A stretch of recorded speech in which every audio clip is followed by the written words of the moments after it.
തീർച്ചയായും ദിലീപ് തന്റെ നിലപാട് വ്യക്തമാക്കുകയാണ്. മൊഴിയെടുക്കലിനായി ആലുവ പോലീസ് ക്ലബിലേക്ക് കയറുന്നതിന് മുമ്പ് മാധ്യമങ്ങളോട് ദിലീപ് തന്റെ നിലപാട് വ്യക്തമാക്കുകയായിരുന്നു. മാധ്യമ വിചാരണയ്ക്കില്ല താൻ പോകുന്നത് താൻ നൽകിയ ബ്ലാക്ക്മെയിലിന് വിധേയമായി പൾസർ സുനിയിൽ നിന്നും സഹതടവുകാരനായ വിഷ്ണുവിൽ നിന്നും താൻ ബ്ലാക്ക്മെയിലിന് വിധേയനായി എന്നതുമായി ബന്ധപ്പെട്ട് താനും നാദിർ ഷായും നൽകിയ പരാതിയുടെ അടിസ്ഥാനത്തിലാണ് മൊഴിയെടുക്കാൻ പോകുന്നത്. മറ്റു രീതിയിൽ വളച്ചൊടിക്കരുത്, തനിക്ക് മാധ്യമ വിചാരണകൾക്ക് നിന്നു തരാനാകില്ല, തന്നെ പ്രതിയാക്കാനുള്ള ആരുടെയെങ്കിലും നീക്കമുണ്ടെങ്കിൽ അതിന് എനിക്കൊന്നും പറയാനില്ല. ഒരു പക്ഷേ ദിലീപ് ഇപ്പോൾ ആലുവ പോലീസ് ക്ലബിനുള്ളിൽ മൊഴിയെടുക്കൽ ആരംഭിച്ചിരിക്കാം.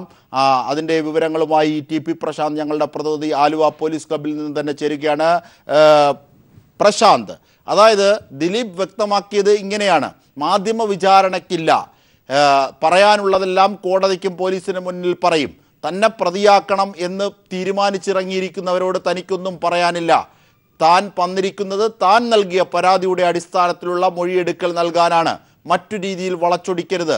ഇത്തരം വ്യക്തമായ കാര്യങ്ങൾ വ്യക്തമാക്കിയാണ് ദിലീപ് എത്തിയത്.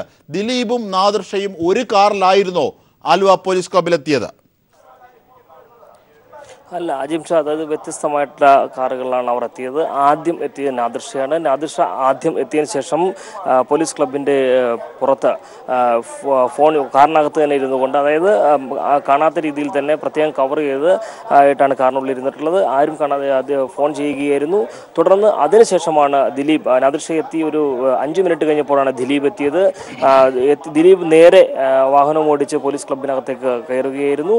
ഒപ്പം അതിനുശേഷമാണ് നാദിർ ഷാ ക്ലബിനകത്ത് പ്രവേശിച്ചിട്ടുള്ളത്. എന്തായാലും ദിലീപ് നേരത്തെ സൂചിപ്പിച്ച പോലെ ബ്ലാക്ക്മെയിലുമായി ബന്ധപ്പെട്ട് ദിലീപ് കൊടുത്ത പരാതിയിന്മേലാണ് ഇപ്പോൾ ഇത് സംബന്ധിച്ച ചോദ്യം ചെയ്യലിന് അല്ലെങ്കിൽ പോലീസ് വിളിച്ചിട്ടുള്ളത് എന്നാണ് അദ്ദേഹം വ്യക്തമാക്കിയിട്ടുള്ളത്. എന്തായാലും ഈ കേസുമായി ബന്ധപ്പെട്ട് ഇപ്പോൾ ഒരു ചോദ്യം ചെയ്യലിന് നടൻ വിധേയനാകുന്നു. അദ്ദേഹത്തെ ചോദ്യം ചെയ്യുമ്പോൾ ഈ കേസിൻ്റെ പല തലങ്ങളിലേക്കുമുള്ള തരത്തിലുള്ള ചോദ്യങ്ങൾ ഉന്നയിക്കപ്പെട്ടേക്കാം, പ്രത്യേകിച്ച് ബ്ലാക്ക്മെയിലിംഗ് കേസുമായി ബന്ധപ്പെട്ടുള്ള കാര്യത്തിൽ. ഒപ്പം പൾസർ സുനി ഫോൺ ഉപയോഗിച്ച് ഭീഷണിപ്പെടുത്തി എന്ന തരത്തിലുള്ള വാർത്തകൾ, ഇത് സംബന്ധിച്ച കാര്യത്തിലെല്ലാം തന്നെ വ്യക്തമായിട്ടുള്ള ചോദ്യാവലിയോടുകൂടി തന്നെയായിരിക്കും പോലീസ് ഇത് സംബന്ധിച്ച കാര്യങ്ങളെല്ലാം തന്നെ ചോദിച്ച് അറിയുക. എന്തായാലും നാദിർ ഷായുടെ മൊഴിയും ഇത് സംബന്ധിച്ച് രേഖപ്പെടുത്തും. ഒപ്പം ദിലീപിൻ്റെ ഡ്രൈവറുടെയും മാനേജറുടെയും മൊഴിയും അടക്കം രേഖപ്പെടുത്തും. എന്തായാലും വ്യത്യസ്ത അല്ലെങ്കിൽ ഒറ്റയ്ക്കായിരിക്കും ഒരുപക്ഷെ ചോദ്യം ചെയ്യൽ എന്നാണ് അറിയാൻ സാധിക്കുന്നത്. ADGP B സന്ധ്യയുടെ നേതൃത്വത്തിലാണ് ഇത് സംബന്ധിച്ച കാര്യങ്ങളെല്ലാം തന്നെ നടപടികളും പോലീസ് ക്ലബിൽ പുരോഗമിക്കുന്നത്. തീർച്ചയായും ADGP B സന്ധ്യയുടെ നേതൃത്വത്തിലാണ് മൊഴിയെടുക്കൽ പുരോഗമിക്കുന്നത്. നാദിർ ഷായും ദിലീപും ആലുവ പോലീസ് ക്ലബിനുള്ളിലാണ്. മൊഴിയെടുക്കൽ ആരംഭിച്ചു എന്നതാണ് ഏറ്റവും പുതിയ വിവരം. ടി.പി. പ്രശാന്ത് ആലുവ പോലീസ് ക്ലബിന് മുന്നിൽ നിന്നുമാണ് നമുക്ക് വിവരം നൽകിയത്. എത്ര നേരം മൊഴി നീളും എന്നതുമായി ബന്ധപ്പെട്ട സൂചനയില്ല. പക്ഷെ നിർണായകമായ വിവരങ്ങളൊക്കെയും ദിലീപിൽ നിന്നും നാദിർ ഷയിൽ നിന്നും പോലീസ് വാങ്ങിച്ചെടുക്കും എന്നതാണ് മൊഴിയെടുക്കലിൻ്റെ മറ്റൊരു പ്രത്യേകത. പക്ഷേ ദിലീപ് നൽകിയ പരാതിയുടെ അടിസ്ഥാനത്തിലുള്ള മൊഴിയെടുക്കലാണ് ഇപ്പോൾ എന്നാണ് ദിലീപ് തന്നെ പറയുന്നത്. ഇതുമായി ബന്ധപ്പെട്ട് തന്നെയാണ് സാങ്കേതിക അർത്ഥത്തിൽ മൊഴിയെടുക്കൽ നടക്കുന്നത് എങ്കിലും മറ്റു പല കാര്യങ്ങളും കേസുമായി ബന്ധപ്പെട്ടത് പോലീസ് ചോദിച്ചറിയും എന്നാണ് ഞങ്ങളുടെ പ്രതിനിധി റിപ്പോർട്ട് ചെയ്യുന്നത്.